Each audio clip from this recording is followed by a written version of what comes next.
right, everybody, I'd like to thank you for coming out this evening. I'm Kat Beasley. I'm the Deputy Director of Community Relations with the Delaware Department of Transportation. And of course, tonight we have a public workshop for the North Bethany Pedestrian Corridor Study. This will be the final public workshop for this study. And the purpose of this study was to improve safety, as well as provide low-stress bicycle and pedestrian facilities along the SR1 corridor from Dewey to Bethany, as well as the Indian River Inlet Bridge area. So we have a very extensive presentation tonight. From DelDOT joining us will be Anthony Aglio, and he is our Supervisor of Transportation and Community Connections. Also from WRA, we have Mike Campbell, and we have Matt Buckley, and in the back we have Jillian Bruno as well, who will be your presenters this evening. And joining us in the audience from DelDOT, we have Austin Gray, our Assistant Director of Statewide and Regional Planning, and our Chief Engineer, Peter Hegg, is in the back joining us this evening. And from WRA, we have Adam Weiser as well. Now, tonight we have a very extensive presentation for you, so we do ask that you hold all questions to the end so we can get through it in the hour, and we will answer all your questions then as well. We are recording tonight's presentation. So I'd like to turn it over to Anthony Aglio. Thank you. Again, my name is Anthony Aglio. I work in local systems, community connections. I just want to thank Austin Gray because without his program, we wouldn't be funding this study. So this is I think it's year 3 for the study. I've been involved for a little over a year. We were here last year in May talking about projects and early implementation projects and midterm implementation. So things have been done since then, so that's a good thing. So we're going to recap some of that, recap the study, and then talk about the future. Do I adjust things up this often? Okay. Maybe.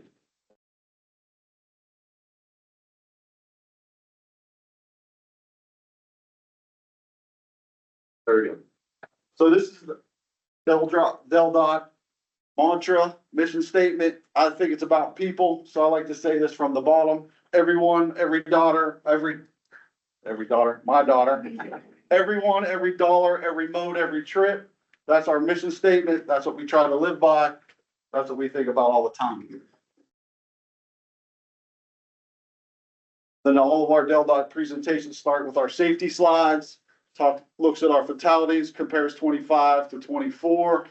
Most arrows are pointing down, which is a good thing. Pedestrians were even, we're level, we're at the same pace as we were last year. And then wrong way and work zones are up as well. And this is DelDOT has adopted the safe systems approach, looking at variable principles, kind of a lens to look at all aspects of transportation and land use. Land use is new, and that's kind of ironic in Delaware, because a lot of times the land use agency and the transportation agency all the times are two different agencies. So coordinating land use and transportation is important. It's difficult, but it's something that we need to do. I think we need to do a little bit of a better job with that. But we talk about humans are vulnerable. Humans are going to make mistakes. We need to think about those things when we design roads and we build houses and business centers as well.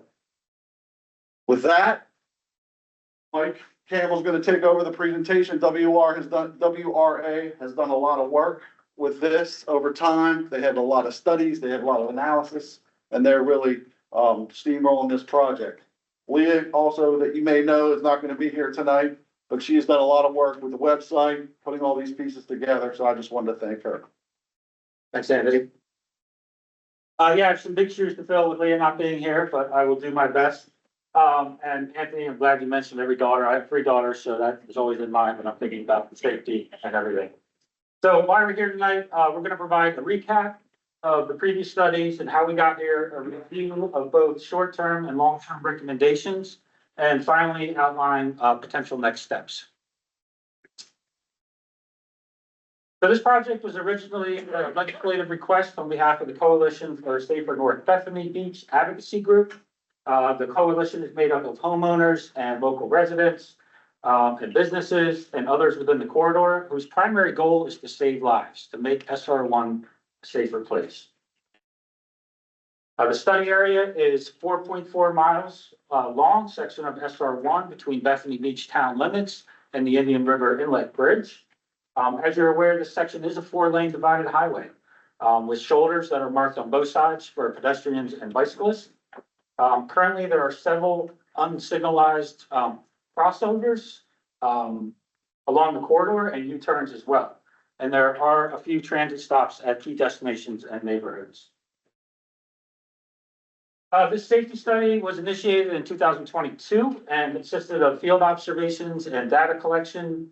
During the site visits, it was noted that the corridor lacked any pedestrian crossings of SR1. There were high rates of speeding. Vehicles were parked on the shoulder. Overgrown vegetation was causing line of sight views, as well as silting in the shoulders causing drainage concerns.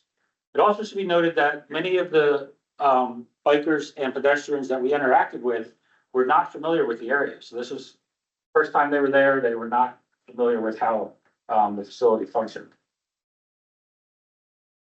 So pedestrian and bicycle crossing evaluations were conducted on Saturday, July 30th in 2022 and Saturday, August 2nd in 2022 from 7 a.m. to 11 a.m. 7 sites were identified along the corridor for observations. And this graphic shows the longitudinal volumes of pedestrians, bicycles traveling along the shoulders. During the 4-hour observation period, more than 260 pedestrians were observed traveling along SR1, while roughly 660 bicyclists were observed traveling in the same location, which is quite surprising. Additionally, we wanted to know how many people were trying to cross Route 1 and where were they going. Approximately 130 pedestrians and bicyclists crossing SR1, with nearly 51 of those crossing at the Fresh Pond Trailhead location during the peak hour. It was also noted that very few pedestrians crossed at the existing signal at Fred Hudson Road. In October 2022, the data was presented to the public along with recommendations to provide new rectangular rapid flashing beacons known as RRFBs. Most of you are probably familiar with those down here at the beach. These were recommended at several locations, and potential improvements were also noted to separate pedestrians and bicyclists from traffic. We received 317 responses, with the majority of those responses coming from local residents. The primary concern that we heard was due to unsafe and high stress conditions because of the high volumes of traffic and the high rate of speed that was occurring. 48 people responded favorably to the RFPs, and 42 were in support of a separated facility. 31 people had concerns with providing the RFPs without reducing the speed. There was concern that without speed reduction and having these crossings, it would be an unsafe condition. Not surprisingly, the Fresh Pond Trailhead was indicated as the highest priority to provide that safe crossing location. So based on this feedback, DelDOT implemented some early action items. By clearing overgrown vegetation to improve site distances, they advanced the design of 3 high priority RFP crossing locations shown in green on this slide, and identified additional future locations for further study shown in yellow. DelDOT also allocated funding to explore mid and long-term corridor improvements. It's why we are here tonight. So by show of hands, how many were at the last meeting in May of 2024? Okay, it was a good amount of you. At this meeting, we provided updated traffic analysis and introduced short-term improvements and recommendations, which included speed limit recommendations for the corridor and to prioritize those RFP crossing locations. We also, at that meeting, reintroduced midterm and long-term considerations for the corridor. So as part of that public survey that we put out, we had over 58 people attend that meeting, an astonishing number of surveys. It's hard to believe that many were filled out. And the majority of the responses were residents of the corridor as well. So we also asked about your opinion on the proposed speed limit reduction recommendations and received a 70% support rate in favor of reduced speed limits. We also asked about the potential use of RFBs when walking and biking, and the highest ranked locations include the Fresh Pond Trailhead, north and south, no surprise there, as well as the Indian Harbor Village and Beach Cove Square location for both pedestrians and bicyclists. Regarding to the midterm and long-term options that we presented in the ranking, the striped buffer option with guardrail was ranked as the highest in the midterm, and the separated shared use path with grass buffer and guardrail was most preferred option for the long term, and I'll show you those in a bit. So how do all these recommendations align with LDOT's goals in the strategic highway safety plan? The overall objective is to reduce fatalities and serious injuries by 15% over the next 5 years, and to ultimately reach the goal of 0 deaths and 0 serious injuries on our highways in Delaware. The emphasis areas of the SHS-SP plan that directly relate to this study, the North Bethany Corridor study, are the intersections, pedestrian, and speeding. Studies show that 60% of pedestrian deaths and 32% of serious injuries occur at intersections. For this corridor, wherever there's a crossover or a U-turn, those are considered intersections along SR1. So if we look at specific strategies to reduce crashes at intersections, one strategy is to reduce the number of conflict points along the divided highway. If we look at specific strategies to reduce crashes involving pedestrians, strategies include incorporating pedestrian behavior surveys into safety audits, reducing the potential for conflicts between pedestrians and motor vehicles, and performing before and after studies to understand the effectiveness. A strategy to reduce speeding directly to SR1 in the resort areas, which is to explore variable speed limit signs and combining speed limit reductions with pedestrian improvements. These are all options that DelDOT can implement in the future to improve safety. Buckley's going to take over. That doesn't work. Good evening, everyone. When we first met with Seth about 3 years ago to the day almost, we all kind of expressed this is a really tough nut to crack. And we're going to do our best, take a stepwise approach to problem solve a lot of key issues in this stretch and on a roadway with this type of pedestrian and cycling volumes, as well as high-speed traffic. So that was the goal from day one, was please be patient with us and we'll just keep making an effort and we're not going to turn our backs. A lot of these solutions are based on engineering judgment and experience. It's not black or white. There aren't standards or guidelines that define this tough of a problem where you have all these competing modes. So that was the goal when we look at things like short-term improvements. The RFBs, we're so emphatic about RFBs in the resort area, we literally put one in right outside the parking lot so you all saw it when you drove in tonight. But yes, it took a while. And we talked about the RFB this time last year, and we said, please, there are still lead time issues, whether you believe it or not. And now we can see it again at the national and worldwide level. And steel is still a primary component to a lot of signal equipment. And we're going to have lead time issues on the second and third RFBs moving ahead. But we did a really good job to get in North Fresh Pond in advance of this beach season. Speed limits, there's lead time issues there. Just getting the signs fabricated, everything takes a little bit of time. So thank you all for your patience. Not to steal too much of Jillian's thunder, but it was really nice to see on the drive down our safety partners at DSP from the mall all the way down to Indian River Inlet. There was just DSP officers helping drive down speeds. There's a reason when you go back to Anthony's first slide, the big, or one of his primary slides, the big wheel, one of those pieces of the cheese wheel is speeding. And that's not just at a Delaware level, that's at a national level. Safe systems, you have to drive down speeds. And that's what we said this time last year is we're going to work to help drive down speeds and make people more aware of all the people that are walking, crossing, and biking out on Route 1. Yourselves included, or your neighbors included. or your kids. If we're doing a daughter count, I have 2. So sorry to get on my soapbox, but we're gonna go through some fun stuff here.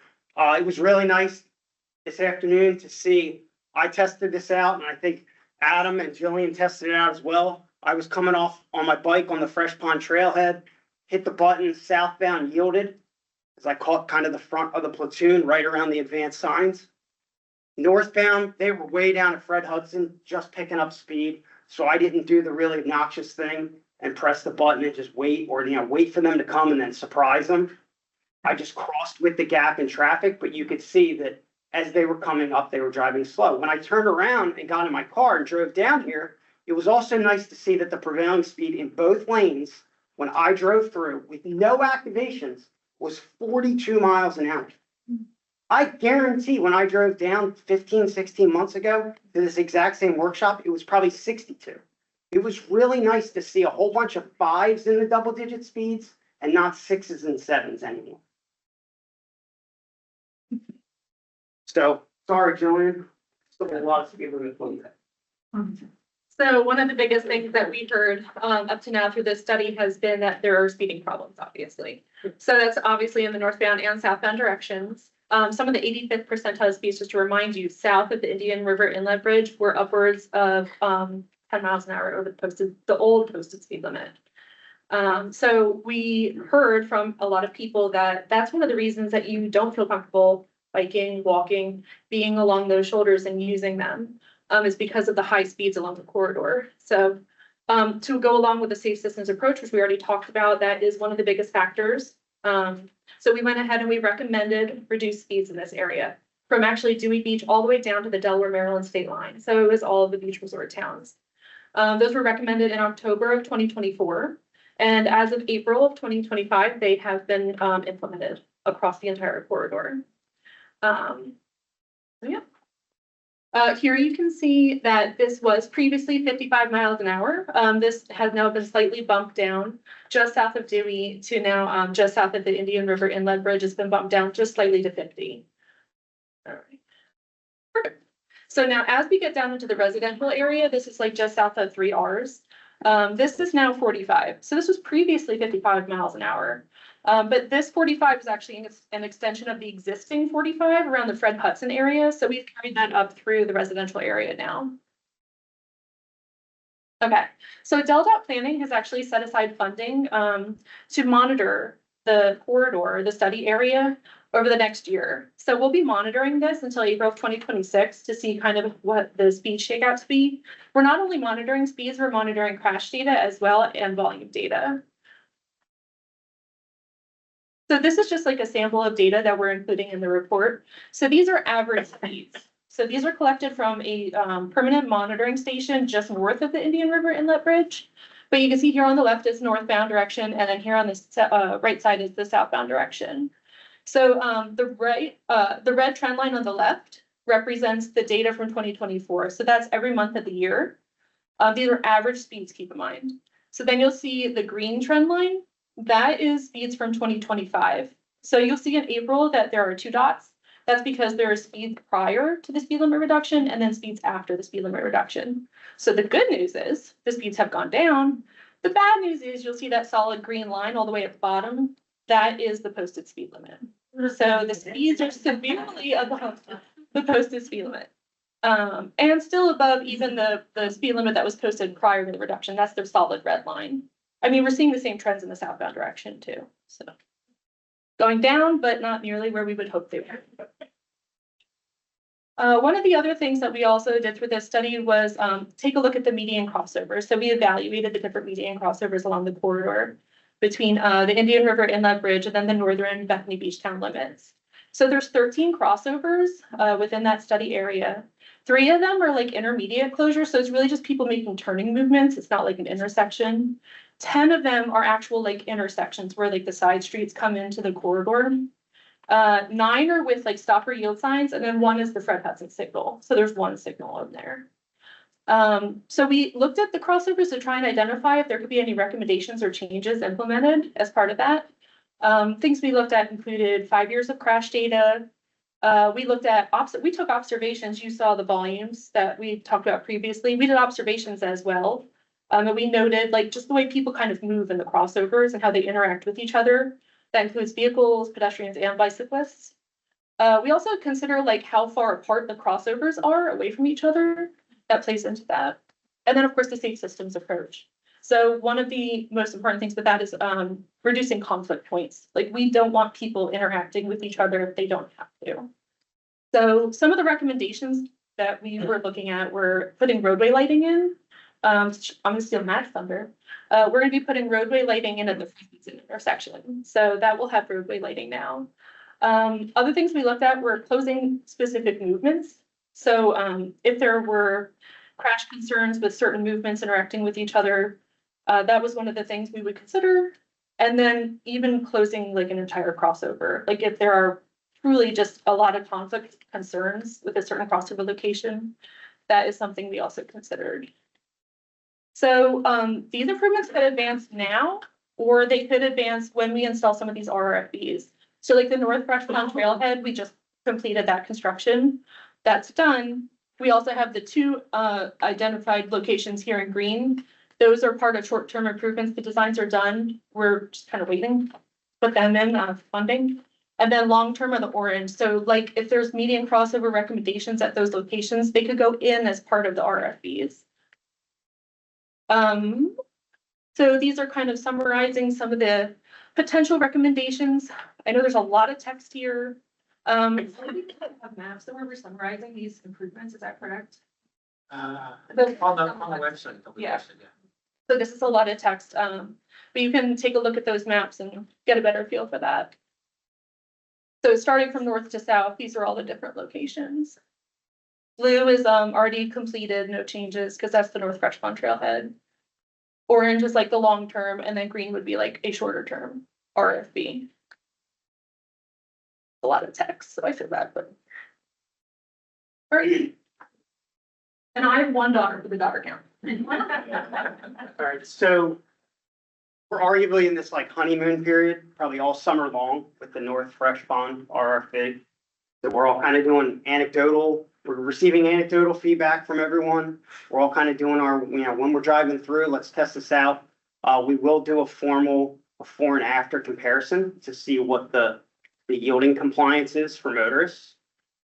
But a lot of those design elements that are out there right now, even when the beacons aren't activated, it just raises the level of awareness to these crossing points.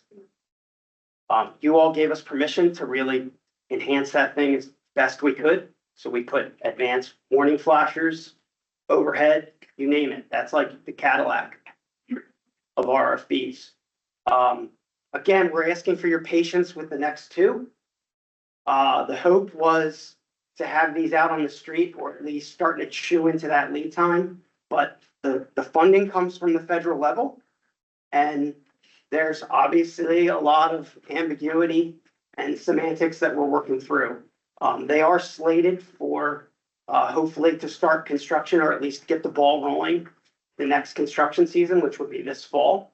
They're in the fiscal program for DelDOT for FY26, which starts on July 1st. But we're going to face those same lead time concerns with steel and other things. So hopefully there, fingers crossed, we can get all the I's dotted and T's checked. Last time we checked on the environmental side, there was a bat that's native to the area, hence the Batman belt buckle, but a bat was holding these up on the environmental side as well. So there's a lot of things that need to go through the process. The goal here is to kind of have the same look and feel as the North Fresh Ponds. At face value, without a crossover closure, you would maintain kind of full access to South Fresh Pond on the west side, as well as Heron Road on the east side.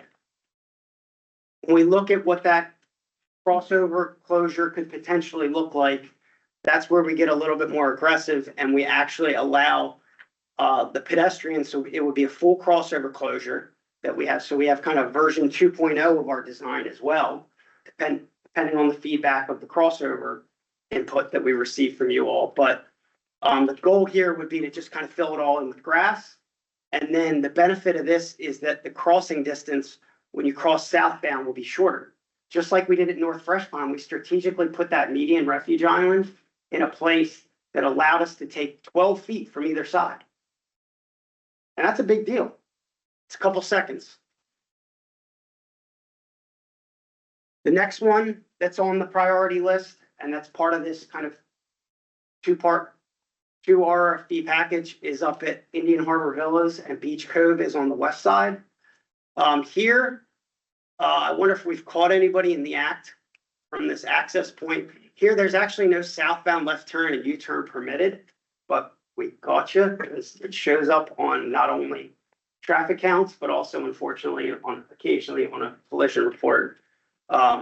So you don't gain the same benefit. The step off point, because there is no turn pocket, is right up against the through lane.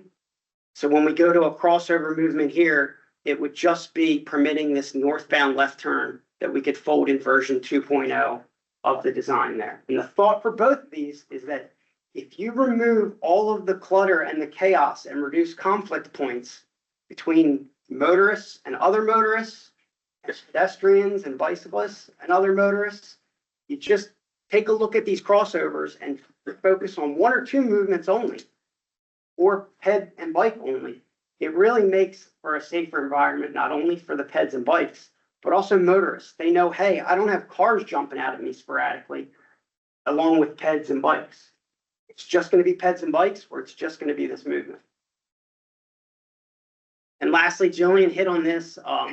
Again, thanks for your patience here. This was something that we had hoped to get out on the street sooner, because we'd never really liked to start projects down here or initiate projects a little too late for the beach season. But along the way, we discovered that there's all sorts of ownership issues with where these lights are going to go. So we have 6 regular Delmarva poles. We got 2 on really big Delmarva poles, and we got 3 on Verizon poles that we're all trying to straighten out. But yeah, Johnny on the spot today, one of our colleagues back in the office, he issued the whole set to Delmarva's lead designer to get the ball rolling there. So hopefully that intersection that's kind of in desperate need in the area of intersection lighting for safety, hopefully that gets it relatively soon. But that goes on to Delmarva's schedule.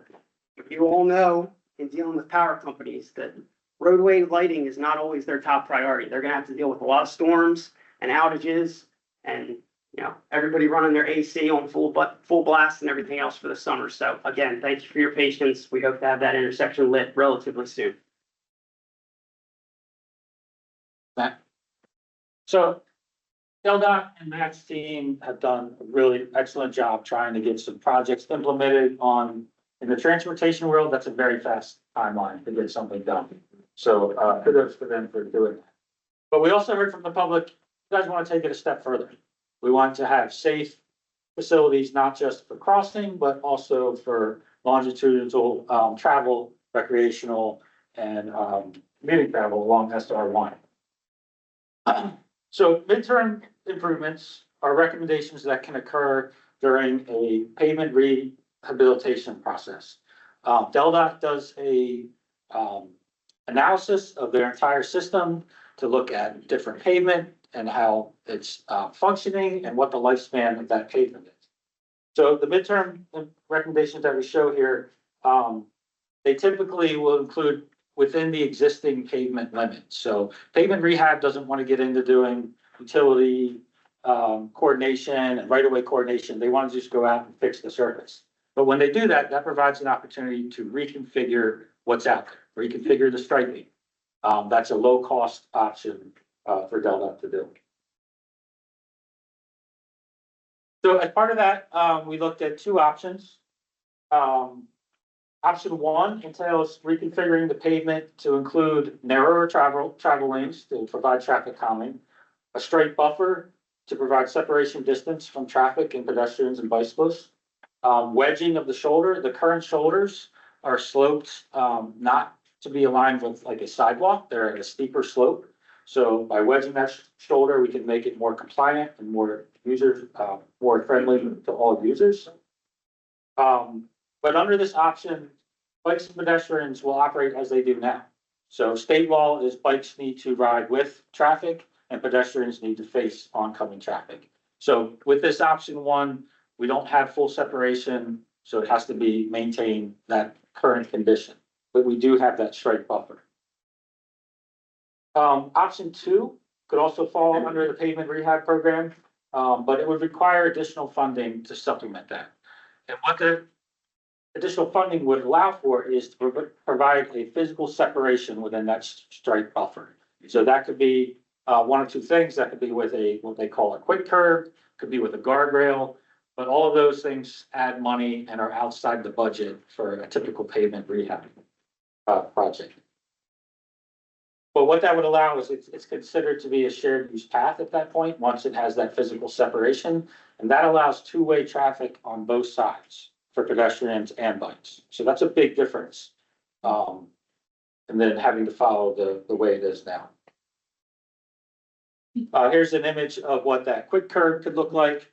Relatively inexpensive, can be removed in the future, and those can be replaced as well and maintained. So it's not as permanent as a guardrail option, but it doesn't provide the same protection and separation.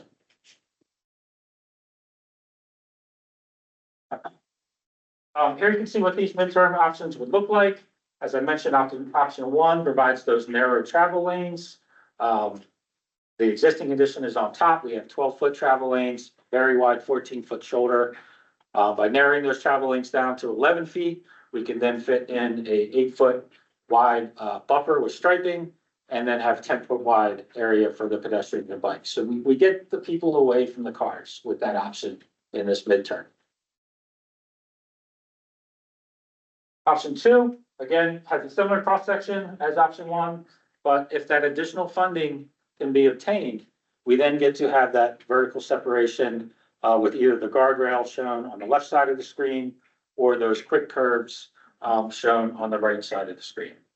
I should note that the median guardrail is a separate project that's being looked at by DelDOT. I'm not sure if there's an update on that. That's still under study. But it is shown here to prevent that crossover crash from happening. That's happening up and down the state and along SR1. So long-term improvements, these represent the safest conditions. So as Matt would say, this would be the Cadillac of what we could do down here to provide the safest system for all users. However, they are considered long-term for a reason, because they're expensive.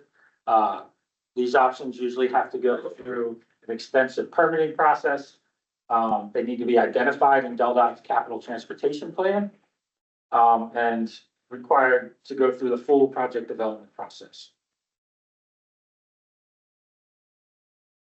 The preferred long-term option is to provide shared use paths on both sides of the roadway, separated by a wide grass buffer, with a potential vertical protection. Same thing, having that guardrail within that buffer area. This provides narrow travel lanes for traffic calming, that physical separation, two-way type bike traffic, and the additional RFB crossings that Matt's group talked about. The Fred Hudson Road intersection would also need to have further analysis and study, and looked at whether we can make improvements there, possibly turn it into a protected intersection, which would really make it a lot safer for bikes traveling up and down Route 1 as well as crossing. Additionally, we are looking at dedicated right turn lanes into the neighborhoods. There are some that are out there now. They may be warranted at all locations, but and I'll show you this, but when we add right turn lanes, it takes away space from other things. So we either eliminate the buffer or we have to really narrow the median, but it is a challenge. So here you can see the long-term options as they relate to the existing conditions, narrow travel lanes. And the way we're able to do this without going outside of the right of way is to go into the median. So it's a roadway narrowing and widening project at the same time, because we're widening into the median.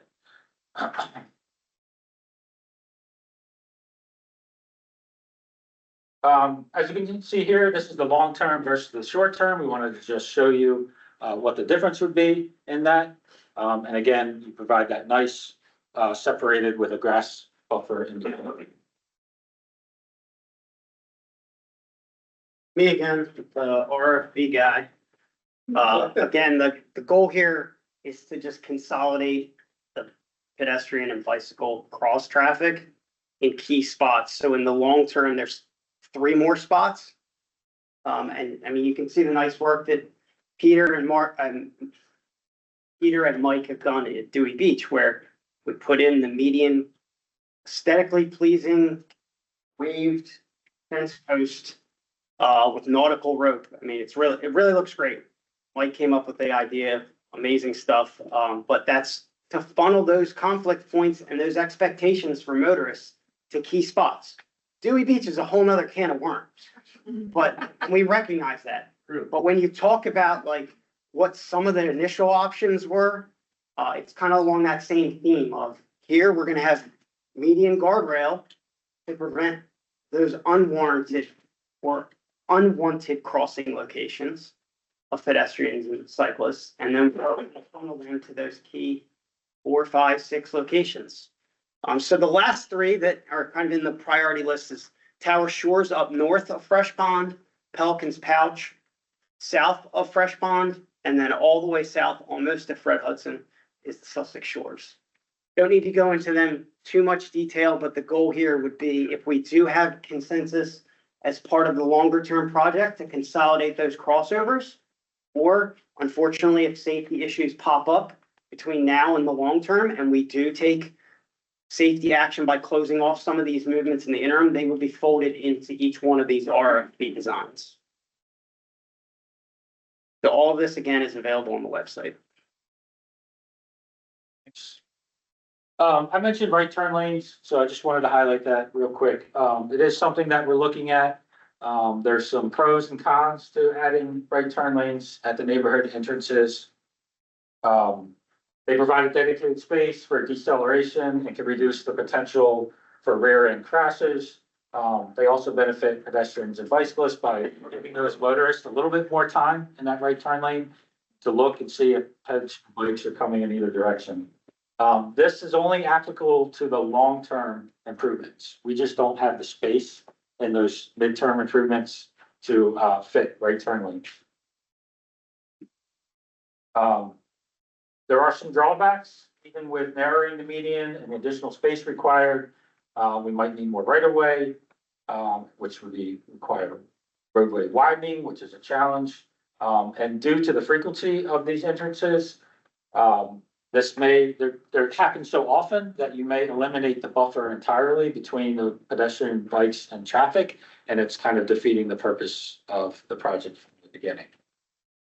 And then finally, you still have that potential for what they call a right hook crash, even with right turn lanes. So that potential doesn't go away entirely. So always the big question is, when are these improvements going to happen? Funding and the timeline for the midterm and the long-term projects has not been determined yet. Funding is a challenge across the state. The midterm improvements could be implemented through that pavement rehabilitation program that we were talking about. So we're looking at what's the condition of the pavement out there now? When does SR1 fall into that program? And when could that happen? The midterm option 2, again, even if that happens, we would still need to find funding to get that vertical separation of that quick curb or the additional guardrail. For the long-term improvements, Sussex County would need to nominate the project to be put into the department's CTP program, Capital Transportation Program, and the next round of that to be nominated is in 2027. So again, nothing set in stone, but we knew that the public wanted to take this as far as they could and to make it as safe as possible. We are continuing, as they said earlier, to do monthly monitoring, to track the speed and volume, and coordination with the state police. As Matt mentioned, there's a lot of enforcement that is ongoing out there. So you've heard a lot tonight. We want to keep hearing from the public. This project was publicly driven from the beginning. We welcome your feedback. We have a few minutes for some questions, but I do recommend if you have comments that you fill it out in the form, take the survey, share that form with your neighbors and your friends. By putting the comment on the form, it will get documented. And that's the best way to do that. But if there are any general questions, we do have time for you. Thanks, Mike. I would just is a general question regarding the funding. What can we all do? You guys have been down this road with many projects in the state before. What can we do as community to try to accelerate the funding? Who should we be speaking with? What are the buttons we should try to push to get this done to enhance the safety that you guys, measures you guys have already started? Like Mike, the long-term recommendations that we need to get in our capital transportation program, Sussex County nominates projects which then get prioritized. Is that through Doug Hudson, the Sussex County rep, or? Either planning, Sussex County planning, and then take it to their council, and then they vote on. And it's just outreach to Ron Bernea, rep, and Joe Hocker, our state senator. Yeah, that never hurts. Yeah. Yeah. And your Sussex County. That's Doug Hudson. Yeah. And at the statewide level, there's, bill that's in this session to raise revenue for the transportation trust fund. So you can harp on those elected officials of yours to ask for their support. Because that not only covers projects like this, but it covers projects as simple as paving rehabs. You know, it could be that midterm project that you're looking for to restripe the road and narrow those lanes in the short term while you're waiting to work with Sussex County on the nomination project for the long term. But there's a huge gap in the transportation trust fund, not only at the national level in fuel tax, but at the state level. I think the national, I want to say, last was raised in 1992. And the state was 1995 fuel tax. So there's a lot that has changed. So welcome your input on those legislative bills that are in session right now. And, you know, encourage your elected officials at the state level to support those. I understand that, you know, obviously safety is paramount for bikes and pedestrians on that roadway, but I can't help but notice that you did a survey in the middle of the summer on a Saturday morning, which is 7-11. That's probably the highest use. I mean, why didn't you just do July 4th weekend? It's the highest flow you could ever have. Was there any consideration for having speed limits differential, like at night at 2 a.m.? I came to that quarter last Tuesday at 8 o'clock at night. There was one pedestrian, one cyclist, and people were passing me going 70 in the 35. And there wasn't a cop in sight, which is fine, because I don't think you should be 35 at 10 o'clock at night when there isn't a single pedestrian bike out there. So why are the signs of electronics? So like at 9 o'clock or at sunset, they would go to they go lower speeds, because there's no one on that roadway at 10 o'clock at night, 2 o'clock in the morning, or 5 o'clock in the morning. And that goes for probably from October 1st all the way through to April. That's definitely part of the monitoring process. And, you know, all the statistics of what are the time of day trends show? What do the seasonal trends show? What do the day of week trends show? I mean, I was surprised that, you know, today was, I joked with Andy, he's the bike guy, but it was, so am I, but if today's worldwide bike day, and I'm like, the Tuesday in the middle of, you know, early summer, and there were tons of people out on Route 1. So I don't think it's, yeah, exactly. It was a beautiful day. We've all suffered through whatever, 20+ days of rain in May. So everybody's eager to get out, but Rather than 9 o'clock tonight. understood, but that's part of the after data collection. And, you know, we hit on variable speed limit potential and everything else. That technology is available, but it, again, takes time and money and everything else. But we're not going to turn a blind eye to those type of kind of requests and those stats where there are certain time periods that, yes, ped bike volumes are down, but it kind of goes back to that overall theme right now, with roadway chaos and roadway safety. We have to figure out a way as a community and as engineers and planners to drive down speeds as a whole. So if there is some sacrifice to be made, then it might extend into the kind of the buffer hours, but you're still hitting the nail on the head when you talk about a differential between somebody buzzing you at 70 miles an hour in the left lane while you're going 35 or 40 miles. And not to ignore that speed differential, which is an issue. half the pedestrian crashes that we evaluated on this corridor occur at night. So we want to keep those lower speeds to keep the potential for serious injuries down. And that's looking from Dewey all the way down to State Line. And the other thing is that statewide, the majority of our pedestrian fatalities have occurred at night. So again, going back to the cheese wheel, safe for road users and safe for speeds, we want to try to keep those vulnerable road users as safe as possible. It was kind of explained to us early on that there's these cross patterns in your communities to cross Route 1 by foot or by car or whatever means necessary to get safe from the recreational facilities on the bay side to the ocean on the ocean side, or the beach on the ocean side, obviously. I don't know what your recreation and social facilities are on the bay side, but I would venture to guess that some of those activities might extend past sunset. And consider the work aspects too. It takes about 52 minutes to go 20 miles. And in the middle of winter, it's not like that. Yeah. So, Yes. What statistics do you have of vehicle pedestrian and vehicle bicyclist accidents along this corridor? We've had that information. I don't have it on hand, but that information's been on the website and been part of that process for the last 3 years of documenting those crashes and collisions and unfortunate events. Seth's done a good job over the summers to send us updates, and then, we do our own crash monitoring, but offhand, I don't have that information in this packet. I think it was one fatality 2 years ago for bicyclists. That's my understanding. Understood? 117 accidents in 5 years. So 20 a year. It's one too many. I mean, the vision here is zero. Like, anybody from Hoboken, anybody here from Hoboken?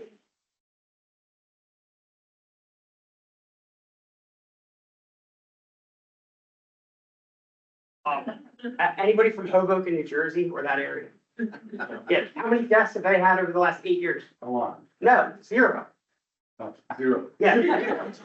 It's the most dense urban area in the country, and they've had zero deaths. That's why I assume it's a lot. Vision zero is possible. It's remarkable. Not for us to go. Stop. But it's possible. You have these dense areas and these mixing of all sorts of modes. And if an area like that can end up with zero fatalities in 8 years, remarkable. We're on a great trend. We're on a great trend right now. We're all knocking on wood. DSP yesterday, we had a call with Peter and his gang in courts, and everybody was like, let's keep up the good work because those numbers are down. And it was really, really nice to drive the entire length of the state today and see a lot of that highway safety folks on your roadway. We're gonna take one more question in the room, and then I do want to answer one or two questions online before we wrap up.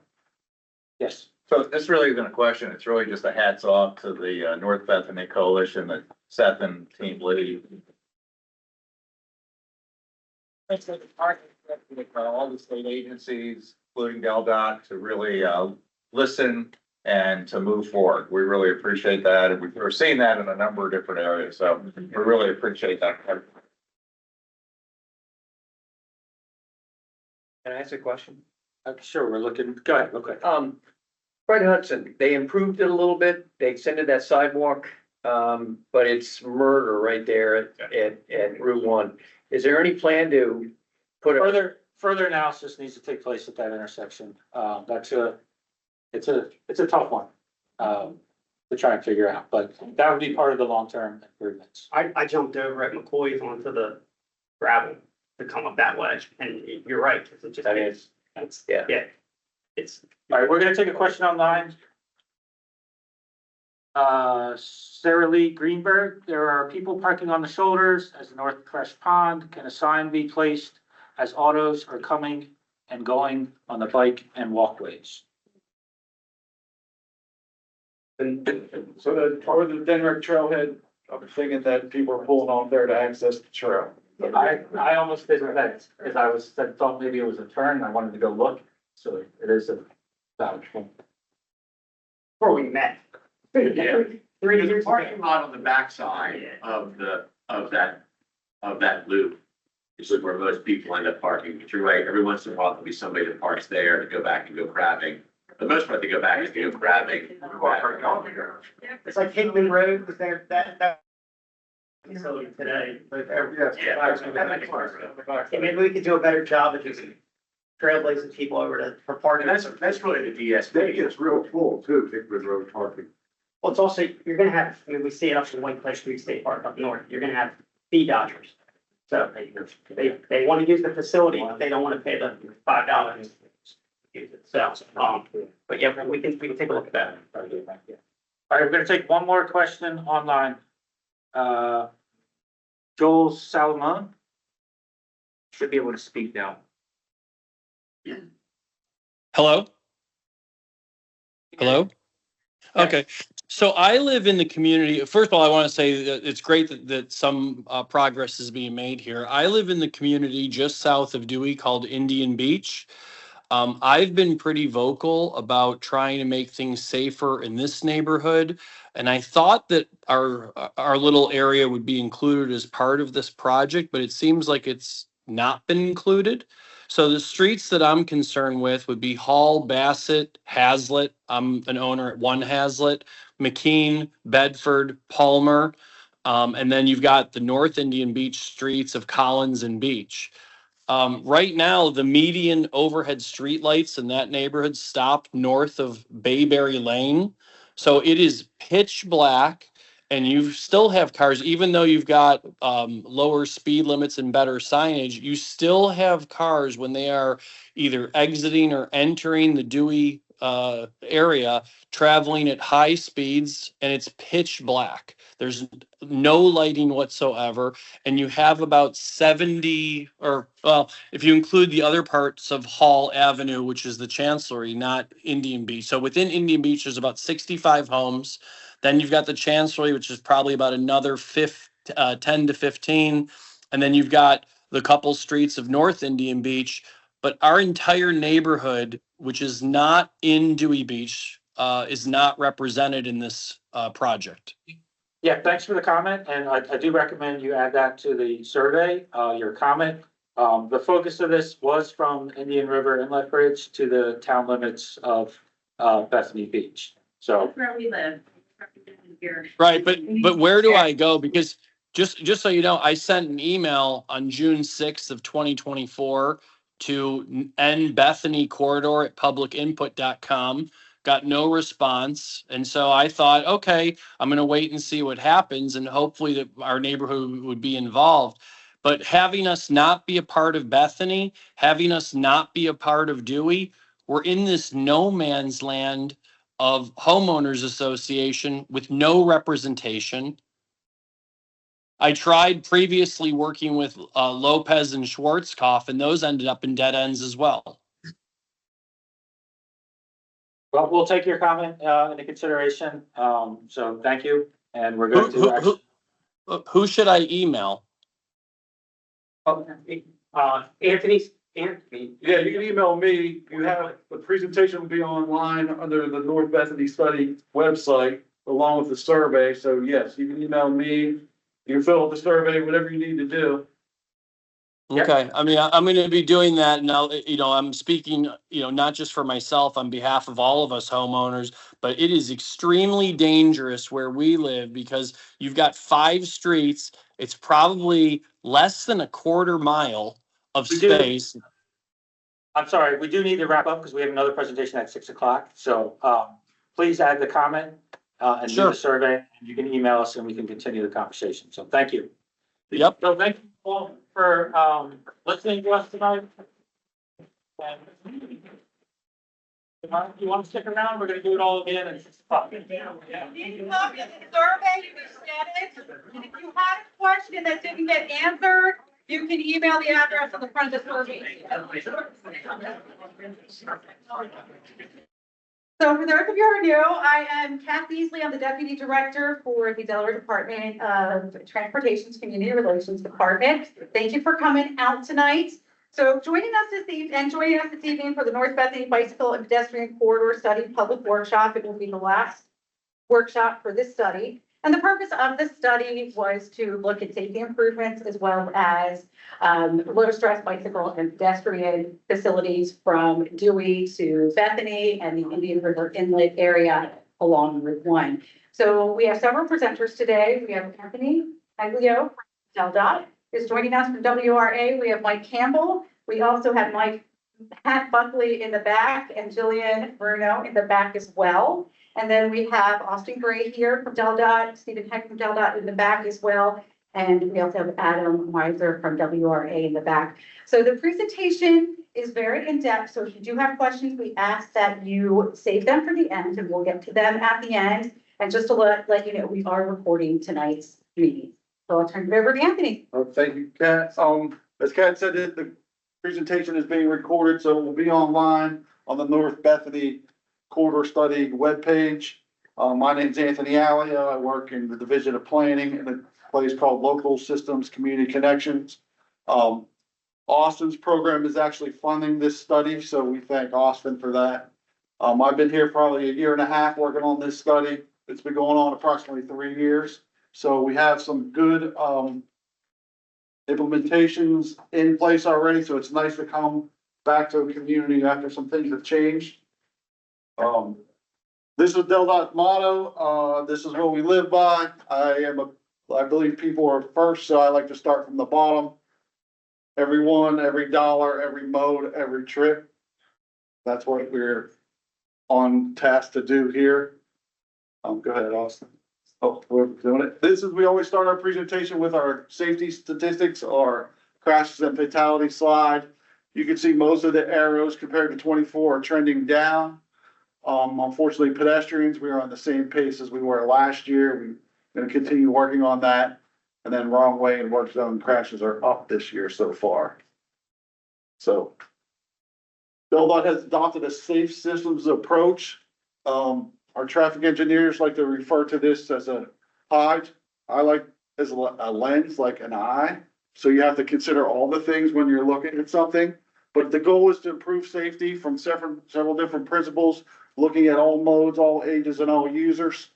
Understanding that safer roads include slower speeds. Humans are vulnerable. People make mistakes. Injuries are not acceptable. Deaths are not acceptable. Want to be proactive before crashes of significance occur. So this is what we've just adopted and we're trying to live by that as well. Mike Campbell is going to take it over. WRA is our consultants. They've done a lot of work. Mike will walk you through all the short-term, long-term improvements and our next steps. Thanks, Anthony. So why are we here tonight? We're going to provide a recap of the previous studies and how we got here, a review of both short-term and long-term recommendations, and finally outline some of the potential next steps. So this project was originally a legislative request on behalf of the Coalition for a Safer North Bethany Advocacy Group. The coalition is made up of homeowners, local residents, businesses, and others within the corridor, whose primary goal was to save lives, to make SR1 as safe as possible for all users. The study area is a 4.4 mile section of SR1 between Bethany Beach and town limits and the Indian River Inlet Bridge. As you're aware, this section is a 4-lane divided highway with shoulders that are marked for pedestrians and bicyclists.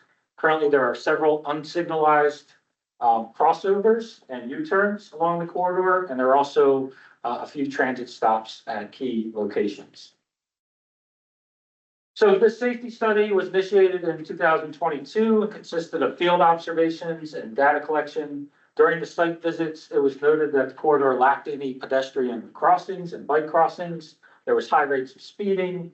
Vehicles were parked in the shoulder. Overgrown vegetation was causing line of sight issues, as well as siltation was causing drainage issues along the corridor.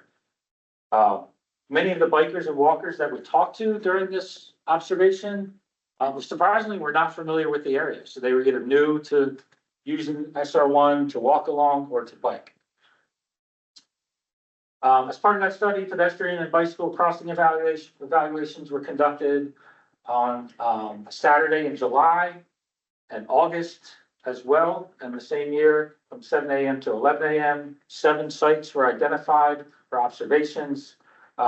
This graphic shows people that were walking or biking along Route 1. The next graphic will show people who were crossing. During the 4-hour observation period, there were more than 260 pedestrians observed traveling along SR1 and roughly 660 bicyclists traveling up and down Route 1. This was pretty surprising. Additionally, this is showing how many people were trying to get across Route 1. There was approximately 130 pedestrians, bicyclists crossing Route 1, with nearly 51 of them crossing at the Fresh Pond Trailhead during the peak hour. So it's not a surprise. It's an area that everyone wants to get to.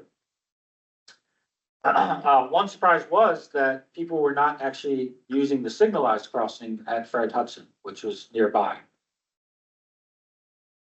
So in October of 2022, that data was presented to the public along with the recommendations to provide new rectangular rapid flashing beacons known as RFBs. I'm sure all of you are super familiar with them. If you came down here through Dewey or along Route 1. We received 317 responses during that survey, with the majority of responders being local residents. So we heard from people that live down here and use the corridor. The primary concern was due to the unsafe and high stress conditions due to the high volumes of traffic and the high rate of speed that was occurring. 48 responded favorably to the RFB locations, and 42 people were in favor of a separated bike and ped facility from traffic. It should be noted that 31 of those people were in favor of RFBs only if there was a speed reduction, a speed decrease that would occur along the corridor. Not surprisingly, that the Fresh Pond Trailhead was indicated with the highest priority to provide that additional crossing. So based on this feedback, DelDOT implemented some early action items by clearing the overgrown vegetation along the corridor to improve line of sights. They advanced the design for 3 of the highest priority RFB crossing locations shown in green on this slide. Further study is ongoing to look at the locations shown in yellow. And DelDOT also allocated funds to explore the midterm and long-term improvements, which is why we are here tonight. Was anyone here at the previous meeting that we held in May of 2024? Few of you, okay, good. So you guys are familiar with this. At that meeting, we provided updated traffic analysis. We introduced the short-term and long-term improvement recommendations. This included also the speed limit reduction recommendations, as well as the RFB prioritization. We had over 58 people attend this meeting. We got some really good feedback. And the majority of those people that responded were those local residents. We asked about the opinion of the proposed speed limit reduction and received 70% support in reducing speeds along the corridor. We also asked about the potential use for the RFBs when people were walking and biking and what the priority locations were. And as I mentioned, not surprisingly, the Fresh Pond North and South Trailheads, as well as Indian Harbor Village and Beach Cove Square locations were the highest ranking for pedestrians and bicyclists. In regard to the midterm and long-term options ranking, the strike buffer with guardrail was ranked for the highest for the midterm options, and the separated shared use path and grass buffer ranked the highest from the long-term options. And I'll show you those in a little bit. So how do all these recommendations align with DelDOT's goals? DelDOT follows the strategic highway safety plan. The overall objective of that plan in the next 5 years is to reduce fatalities and serious injuries by 15%, and to ultimately reach 0 fatalities and 0 serious injuries along Delaware highways. The emphasis of this SHSP plan that directly relates to this corridor is the intersection improvements, pedestrians, and speeding. Studies show that 16% of pedestrian deaths and 32% of serious injuries occur at intersections. So when we're talking about intersections along SR1 corridor, we're talking about those crossover locations and U-turn areas. Those are considered intersections, even if there's not a traffic signal there. If we look at specific strategies to reduce crashes at those intersections, one is to reduce the number of conflict points along the divided highway. So by closing the crossover, we reduce the potential for pedestrians and bikes to have that conflict, as well as vehicles trying to make a U-turn to have a conflict as well.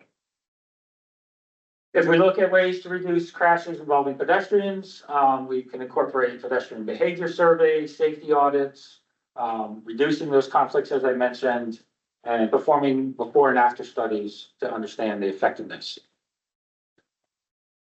To address speeding, there are tools in the toolkit for DELDOT to use, such as exploring variable speed limit signs and combining speed limit reductions with pedestrian improvements. These are all options that DELDOT has in their toolbox and that will be further considered as things are evaluated and as the improvements are recommended. Matt's going to take you through some of the short term. Good evening. We have a packed house, passion and volumes amped up to an all-time high. So I'll try and keep my emotions in check. My Italian mother blessed me with good lungs, but we've talked about this since 2022. And all along, we said this is a really tough area. It's a really tough engineering problem that we're going to help you solve as a community, as commuters up and down Route 1, as residents of the area, and as seasonal visitors. We asked for your patience up front, but we've chipped away and we've made progress. A lot of this is just kind of builds upon one step on top of the other, stepwise engineering judgment and good public service. The RFB, rectangular rapid flashing beacon, is out and about, activated before the summer season at North Fresh Pond. Used it today, to and from riding my bike. A couple other people used it as well. Southbound, it responded very well. Caught the front of the traffic and they stopped for me. They yielded as they should. Northbound, I didn't time it perfectly. They were kind of leaving the Fred Hudson signal, so I didn't want to be that guy and just wait around for no reason, so I crossed.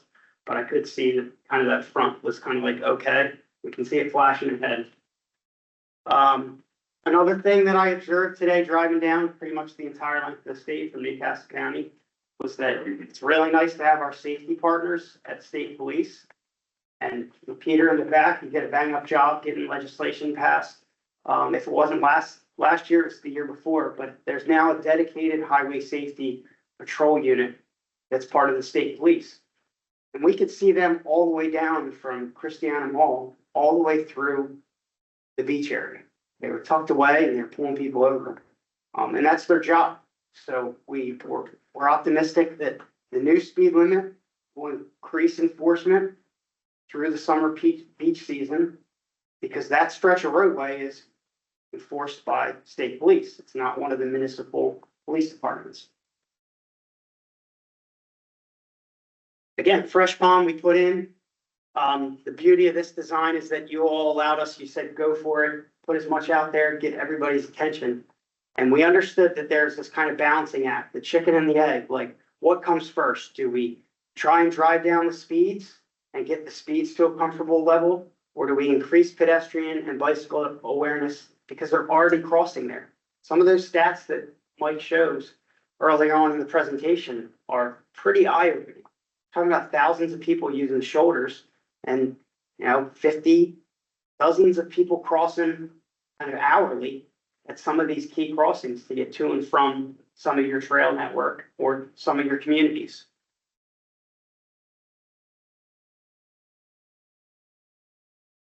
So as we've already touched on a couple of times, speeding has been one of the biggest concerns for this study area. So there's obviously speeding concerns in both northbound and southbound directions.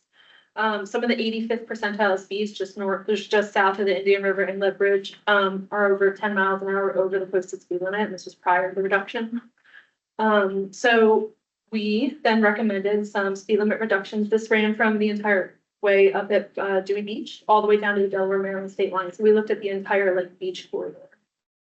So we did make those recommendations in October of 2024, and they've all been implemented as of April of 2025. So in this area, this previously was 55 miles an hour. So we did a slight reduction here down to the 50. But here we're getting into like a more residential section. So south of 3 Rs, we bumped this from the previous 55 mile an hour down to 45 mile an hour.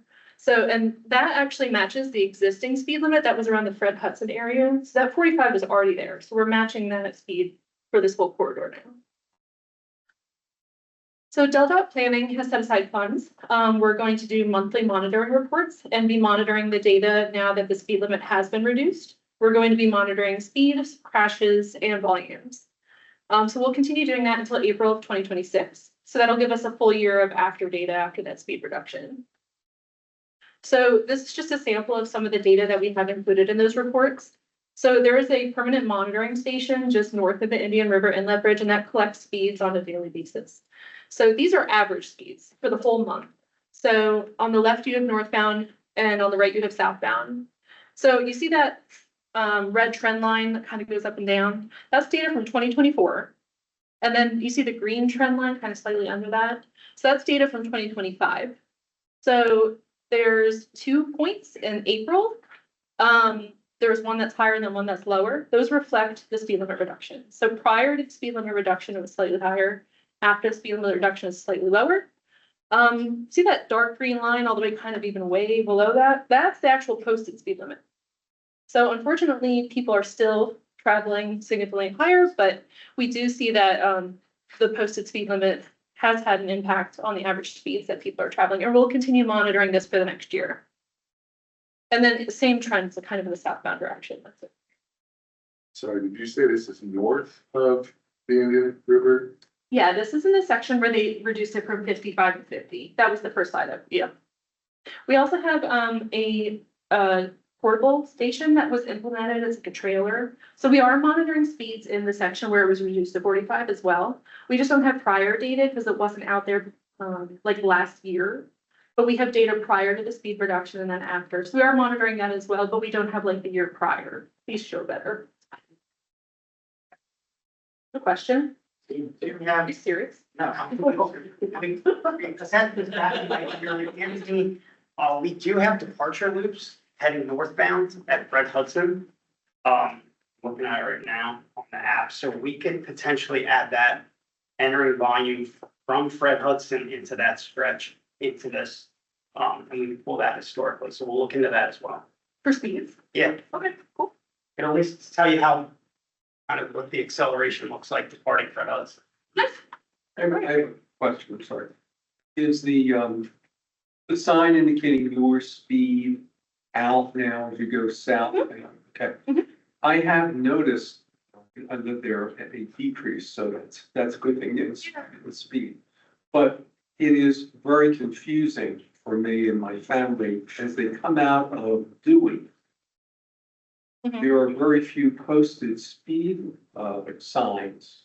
In other words, when we go from 25 to 35 to 50, certainly there's nothing from, as you go southbound, from I guess it's 35 to 50. We don't Yeah. know where.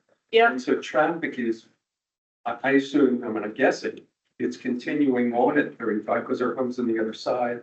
And I'm getting a lot of traffic backed up behind me, eager to go to 50. So I wonder if that could be studied to increase the amount of signage We can take a look at that, yeah. going I south. noticed that today as well as we were driving down, that it was a large gap between that last 35 and that first 55 going southbound. We can take a look at that. Isn't the rule of the road is that you only go 50 when the first sign appears 50? It is assumed that it's 35 up to when you see the first 50 sign. Yes. Okay. That would be right. That would be the right way to drive. Like people forget that they saw it. Yeah. But it is, there is a large gap. I did see that as well. So one of the other things that we looked at was median crossovers. So we performed a study on this as well. there are 13 crossovers between the Indian River Inlet Bridge and then the northern Bethany Beach town limits. 3 of them are kind of like intermediate crossovers where really just people are making turning movements within the median. And then 10 of them are actually like median crossover intersections where they align with the side streets. So 9 of them are like stop yield controlled, and then 1 is the Fred Hudson signal. So we took a look at all these crossover locations to try and identify whether any recommendations could be made here for improvements. So some of the things that we looked at were crash data from the past 5 years. We looked at the volumes from 2023. We did observations back in July, which Mike already touched on. And we also considered how far apart the crossovers are spaced. And we also took into account the safe systems approach, which we touched on at the beginning of this presentation, and how that feeds into this as well.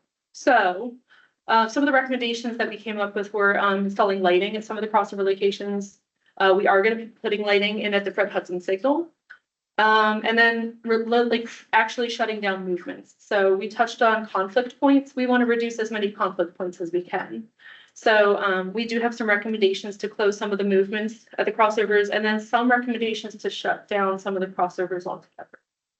So they can be installed, these improvements could be installed now, or they can be installed with either the mid or long-term improvements. So some of these are a little tricky because of the colors. But the blue is the RRFB at North Fresh Pond, so that's already done. And then you'll see the short-term locations, B and H. Those are the 2 RRFBs that we're hopefully installing relatively soon, pending funding. And then the 3 orange would be longer-term RFB locations. So at those locations, we are making median crossover recommendations. And then the others are just regular recommendations at the median crossover. They don't include RFBs. There's a lot of text here, but this is basically summarizing all the recommendations that we have at all the different median crossovers from northbound to southbound. So these will be reflected. We're going to be posting roll maps on the website that you can take a look at, where this will be transferred onto a literal map that you can see at the crossovers. So it's a lot of text, but all right. Not gonna breeze you. One more RFPs. Forgot to mention earlier that kind of keeping with the theme of noticing speeds of traffic. This is not a scientific sample by any means. When I was driving down in a car, not a bike this time, through Fresh Pond this afternoon, I was pleasantly surprised at both lanes. There was no pedestrians or bikes. The flashers weren't working. Both lanes southbound were 42 miles an hour. So, wow, that's great. And then even north of the bridge, it was nice to see more speeds in the, starting with the number 5 as opposed to number 6 and 7. Busy day, a lot of cars on the road, and a lot of bikes out there as well. So the theme here is to kind of continue to increase that overall awareness of these crossing points. The North Fresh Pond RFP that we just installed, it took a while. There was a lot of funding games that we kind of had to play. We ordered the steel in 1 fiscal year. We knew the steel would take 24 to 30 weeks to come in for the big giant traffic arms. And then the next fiscal year, we knew that that steel would be arriving, so we could start construction. We asked for your patience again with these.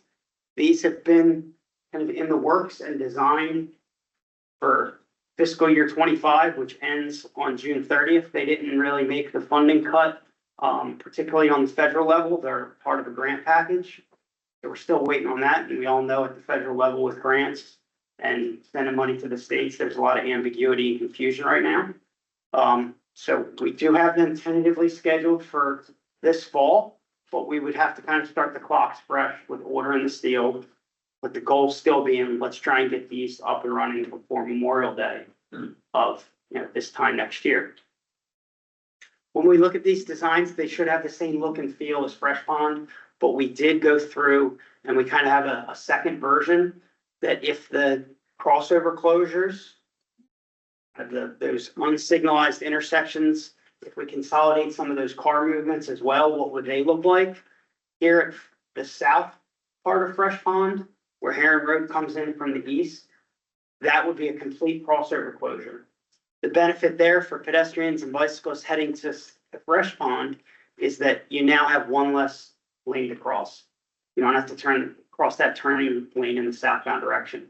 If you look at how we intentionally designed the big concrete blob in the middle of the North Fresh Pond crossover, that extends all the way out so that you only have to cross the through lanes. You don't have to cross those turn lanes as well. So that's one of the benefits of folding in a crossover closure into an RFB project for peds and bikes. Similar thing here up at Indian Harbor Villas, and then on the west side, it's Beach Cove. What's kind of interesting with this crossover is that there's a community, this stinks tonight. Up here, there crossover or a community comes in just north of the crossover. And as it is signed right now, you're not allowed to make a left turn or a U-turn. But we have seen in the traffic counts, we have seen those movements, unfortunately, and they've also popped up in police narratives over the years. So this alternative looks like just a northbound left turn movement into Beach Cove.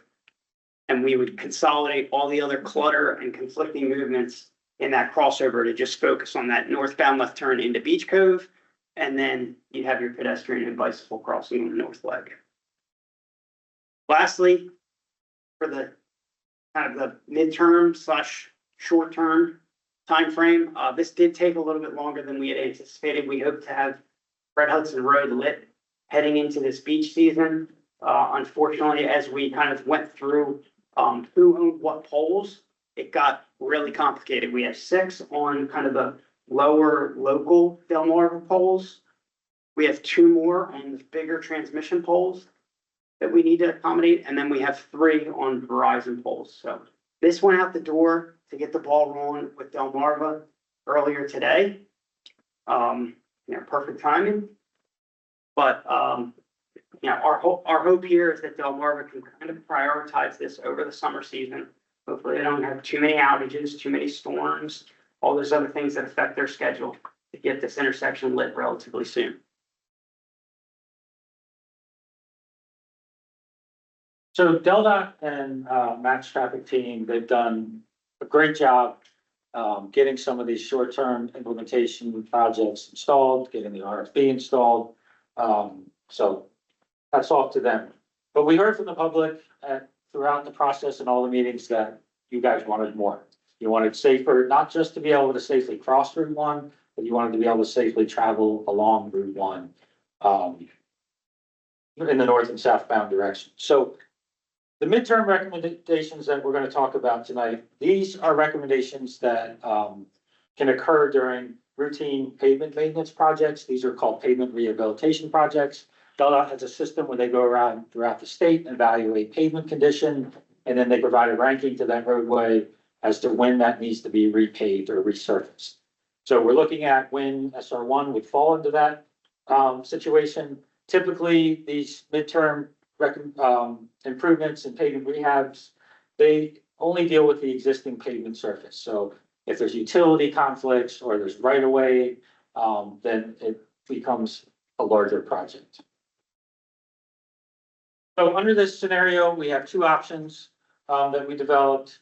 Option 1 entails reconfiguring the existing pavement. So as I was talking about the pavement rehabilitation project, we keep the same pavement width, and we look at how can we reconfigure those lanes to make it safer for all users.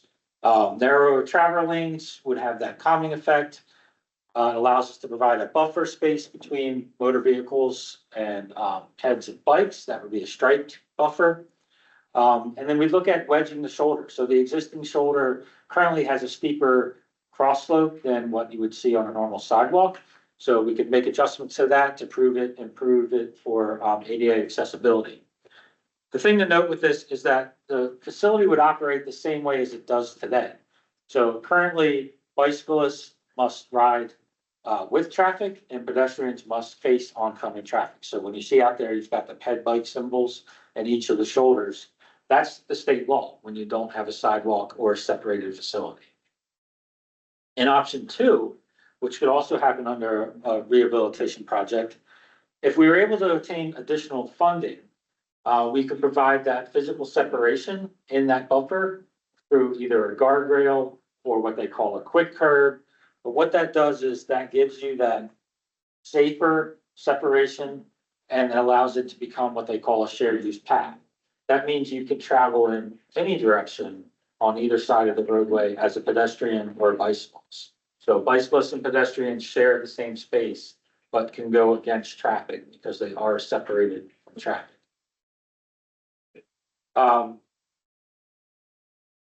This is an example of what that quick curb could look like. The alternate would be to provide a full guardrail. Guardrails are very expensive to install. This is a much cheaper option, but it doesn't provide that same level of safety as a guardrail would with that full separation. Here you can see the existing conditions and the proposed conditions. Again, it's staying within the same pavement width with these shorter term or midterm options. And you can see we're narrowing the travel lanes, providing that striped buffer, but still maintaining that directional traffic for pedestrians and bicyclists. Here's option 2. Again, same pavement width. However, we are able to provide that physical separation on the left side. We show the guardrail. On the right side, we show that quick curb system. Long-term improvements, these represent the gold standard. So this represents what we heard from the public, providing the safest separation of pedestrians and bicyclists, providing the safest conditions for cars. However, they're considered long-term for a reason, because they cost a lot of money. They take a lot of planning that has to go through the full project development process at DelDOT. This also needs to be put into DelDOT's capital transportation plan. And will require permitting and utility coordination. So there's a lot that go into these, but this is the gold standard and the ultimate goal that we're looking at. The preferred long-term is to provide that shared use path on both sides, separated with a wide grass buffer. This option again provides those narrow travel lanes, separation of traffic. The Fred Hudson Road intersection would also need to have further analysis under the long-term improvements to see how we can make improvements for both cars and pedestrian and bicyclists using that intersection. Here you can see the existing conditions versus the long-term improvements. We have that physical separation with a grass buffer and guardrail between the cars and shared use path. And we are proposing a 12-foot wide shared use path. So you can, some shared use paths throughout the state are only 10 feet wide. We think volumes will be high out here, and the current standards do recommend going to a 12-foot wide facility because bicyclists and pedestrians will be using it at the same time. Here you can see the long-term versus the midterm options, with the midterm option being on top. Again, provides that separation, but it does require narrowing the median to be able to fit all of this in.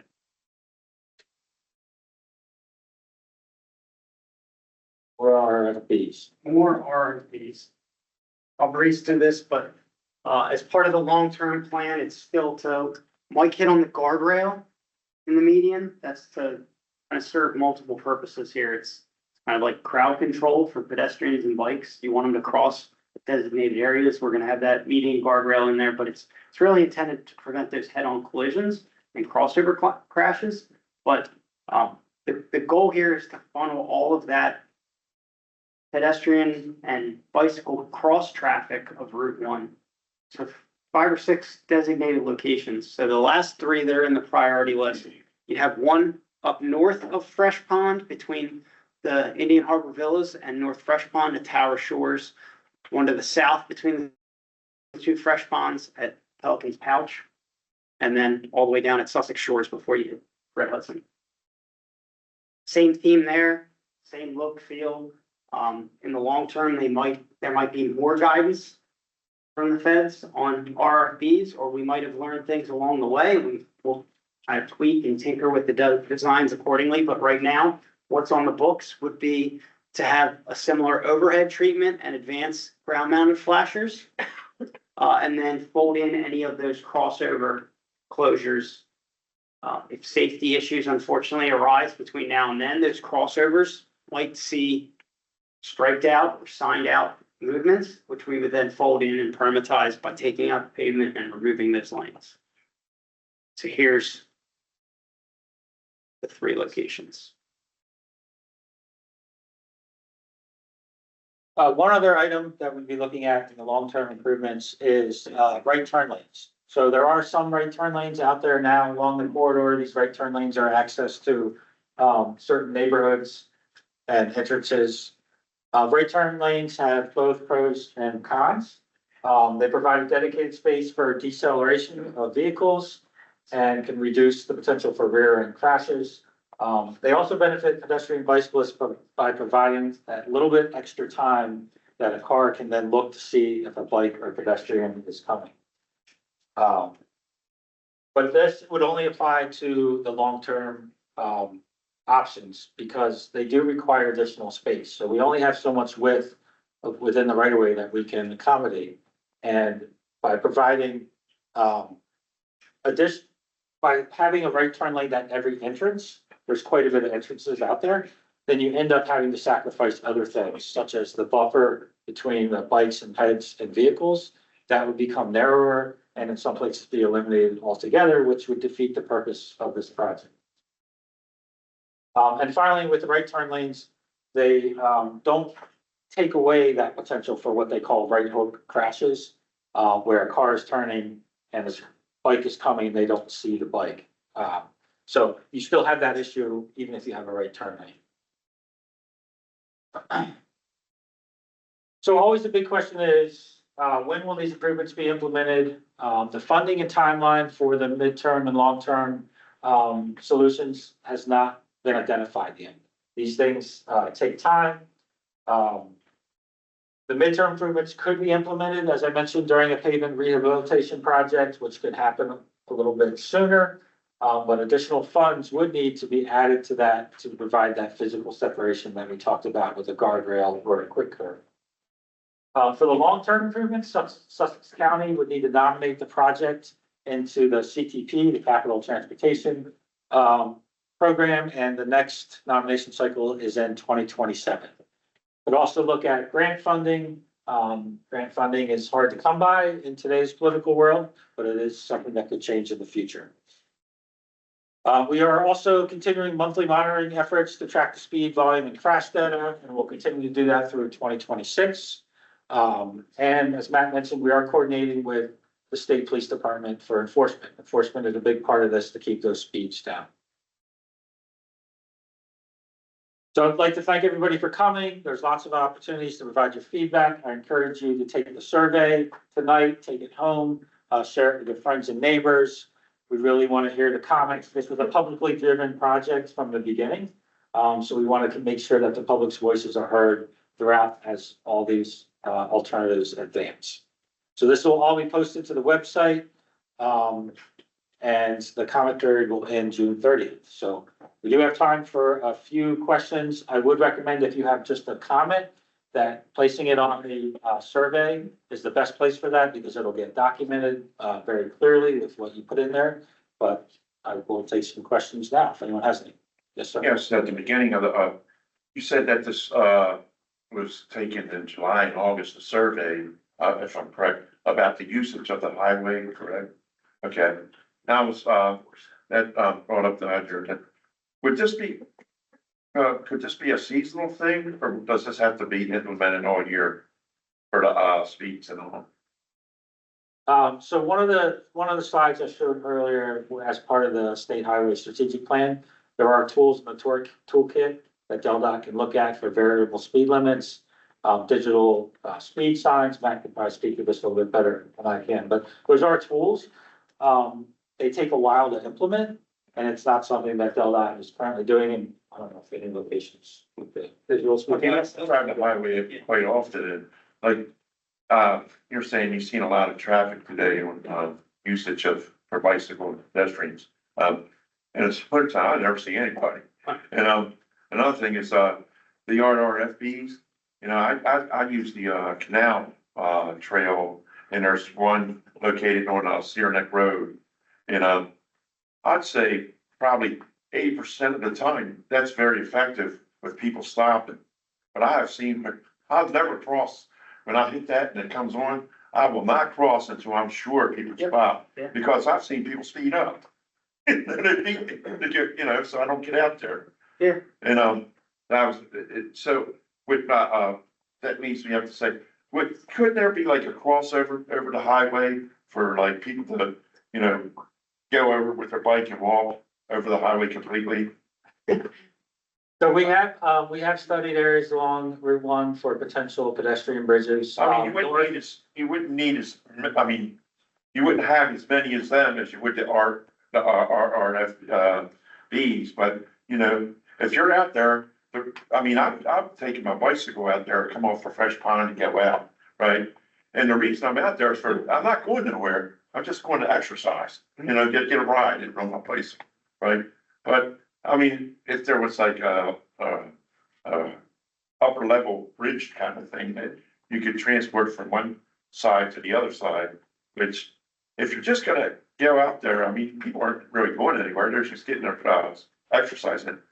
All along on the, if you're facing north on the, left-hand side, there's a load area there where they have the high, telephone, new pole, communication poles, there's steel and concrete poles. There's plenty of room in that area that you could be off the road for a good, 20 feet, but put in lanes just for, pedestrian usage.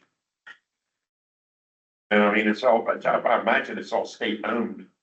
And there's a few places where it does connect with, housing developments, but I'm sure you can get a right of way through there. And you keep, you know, it's a long-term investment, but what you're telling me is you're gonna be making these short-term investments that are gonna keep adding up. And, if you just go for the ball wax and shoot the whole load to the long-term investment and get it passed, maybe take it for a referendum or something. Thank you. And one more, sorry, one more thing, where can you go to, like, find these studies, if you're doing these studies, where would you get them, like, if I want to go home on my computer and look at them? So their site? There's a special website just for this study. There's a website here, it's on publicinput.com, the North Bethany corridor. Okay. And the survey, there's a QR code that you can take the survey online, and you can see all the information, on there. It's on the bottom. You can get a card. Okay, that's where you find it. Yes, sir. Just so you understand that, I came a little bit later, sorry. We obviously got one RFP beacon at Fresh Pond. Is that considered South Fresh Pond or North Fresh Pond? That's the North Fresh North Pond. Fresh The Pond. south one is down, much closer to Fred Hudson Road. It's like that, So off like her. yeah. It used to be the recycling center. Okay, right. So right now, there are two more that have been approved pending funding. Did I get that right? Yeah, they were packaged up in a grant that preceded the Trump administration that was called carbon reduction. So I don't know if that's a taboo phrase these days. The holdup that, has occurred this past fiscal year has been on the environmental side of things. There's actually a native bat, that's native to this area. So they need to make sure that, none of the work disturbs the habitat. So that took a while, but now it's kind of penciled in for, hopefully starting for the South Fresh Pond. Which As is well, where the recycling center. yeah, where, as well as up north, closer to the bridge at Indian Harbor Villas. Those are the two that they have the most funding momentum that's possible right now, on the federal side for the fiscal year that starts July 1st. Okay. So if those go through, once those go through, we would immediately place the order for the steel. Because we're still, 24 to 30 weeks out on steel. And then hopefully we would be constructing those towards the tail end of like winter 26 to be ready this time next year for two more. Okay. So I would, just want to verify, the study was done on a Saturday morning in July between 7 and 11 AM. Is that correct? That's when the phones. Saturday? So, I'm a homeowner in the preserve in North Bethany, which is kind of in the middle of this corridor. And interestingly, our beaches, believe it or not, the quietest day of the week is Saturday. Because anybody who rents, any visitors who rent week to week typically come, vast majority are Saturday to Saturday rentals. So I would even argue that it's the numbers that you got on a Saturday morning are artificially low because that's the time when people are packing up and leaving and others can't check in until late afternoon. So I would say that as impressive as those numbers are, they're actually much lower than they would be on a Sunday morning, or even a Friday morning. But having said that, I'm thrilled with some of the progress that has been made and where we hope to get in the medium and long term. But there's a glaring absence from this presentation tonight that I'm concerned about, and that is that the RFBs, that the first one that's been installed and the other ones that are going to be installed have a speed limit of 45 miles per hour when cars are clearly going well in excess of that. And sometimes they're not, sometimes they are. But I've seen those lights flashing. It's just the first one and cars going through at 55, 60 miles an hour and not stopping. And anywhere I've ever been in the country where I've seen RFBs, it's 25 miles an hour, it's 35 miles an hour. I don't think I've ever seen one at 45 miles an hour. So there's been no mention about actually lowering the speed limit further. And I don't know why North Bethany deserves to be 45 miles an hour when South Bethany, that has roughly the same amount of homes, is 35 miles an hour. So I'm wondering why we're putting in RFBs when cars are going still 60 miles an hour. So it's the double-edged sword that we've faced all along for the past 3 years of where do we start? Do we make awareness of these crossings that are happening anyhow? Do you make that more of a first step and go hand in hand with driving down the posted speed limit together?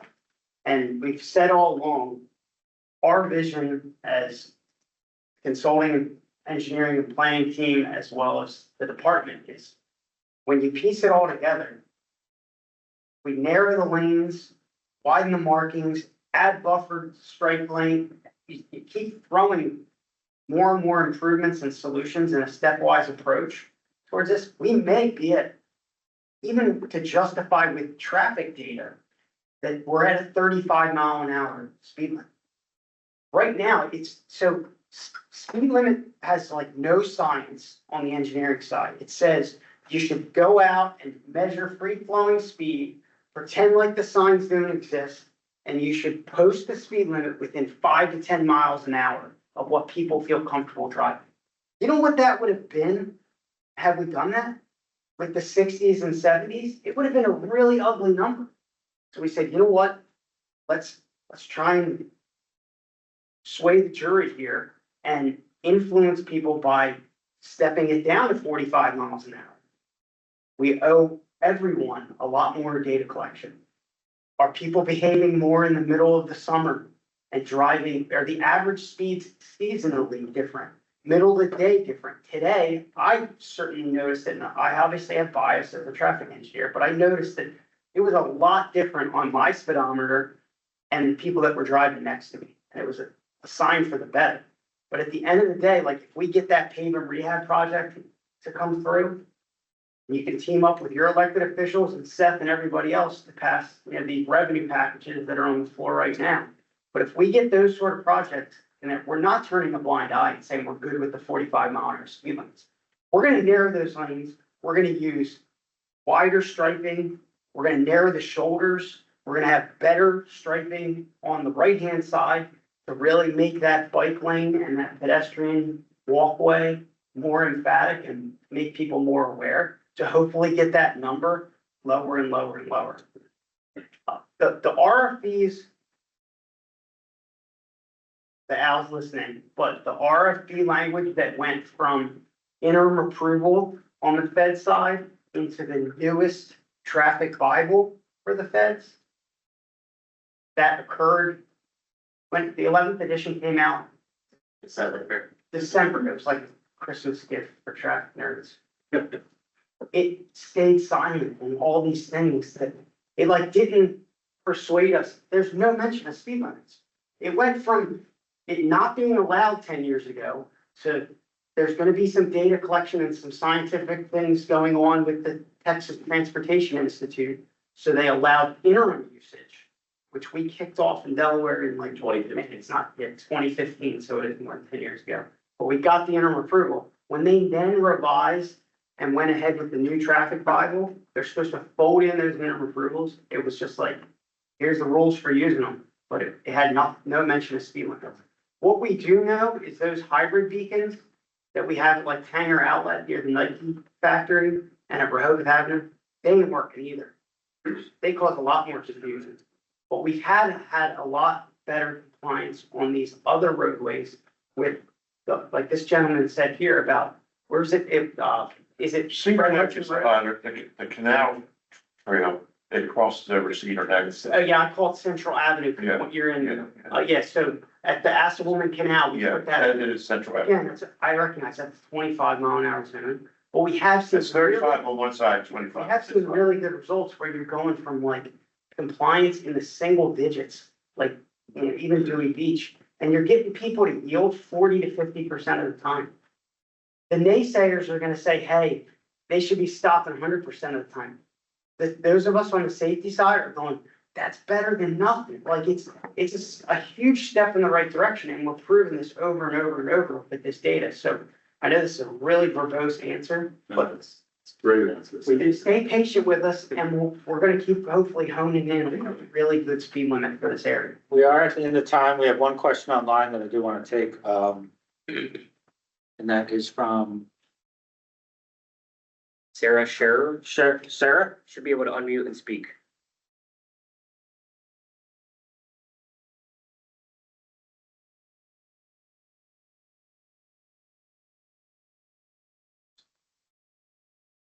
Sarah Scherer, if you want to speak, you are able to do so now.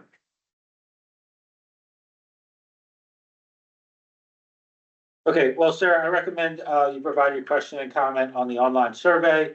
I want to thank everybody again for coming out tonight. This has been a really good project for us to work on. We're excited to see some of these improvements happen, and we look forward to continuing. So, thank you all.